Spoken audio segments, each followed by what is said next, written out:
కార్లకి కడుపు రావటం ఎప్పుడైనా చూసారా? అదేంటి అలా ఎక్కడైనా జరుగుతుందా అని కంగారు పడకండి. చైనాలో ఇప్పుడు ఇదే హాట్ టాపిక్.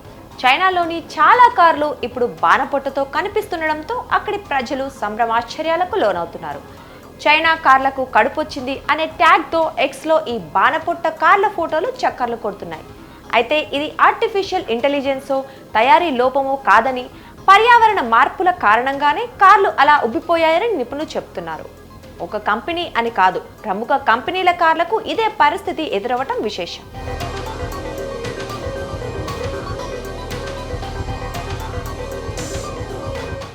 అసలు విషయానికి వస్తే కార్లపై పెయింట్ దెబ్బతినకుండా ఉండటానికి సన్నని వినైల్ ఫిల్మ్ను పైనుంచి అతికిస్తారు. ఈ ఫిల్మ్ కారుకు సరికొత్త అందాన్ని ఇస్తుంది.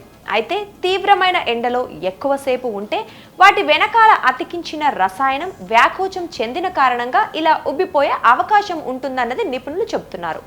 ఈసారి చైనాలో ఎండలు రికార్డు స్థాయిలో ఉండటంతో ఇలాంటి పరిణామాలు సంభవిస్తున్నాయని అంటున్నారు. చైనాలోని కొన్ని ప్రాంతాల్లో గత 2 రోజులుగా 42 డిగ్రీల సెల్సియస్గా పైగా ఉష్ణోగ్రతలు నమోదవుతుంది. షాంఘైలో 40 డిగ్రీలు దాటింది. అందువల్లే ఎండలో ఎక్కువసేపు పార్కింగ్ చేసిన కార్లు ఇలా ఉబ్బిపోతున్నాయి. ఈ సమస్యకు చెక్ పెట్టాలంటే నాణ్యమైన ఫిల్మ్ను వాడటంతో పాటు ఎండలో కార్లను ఎక్కువసేపు ఉంచకుండా జాగ్రత్తలు తీసుకోవాలని నిపుణులు చెబుతున్నారు.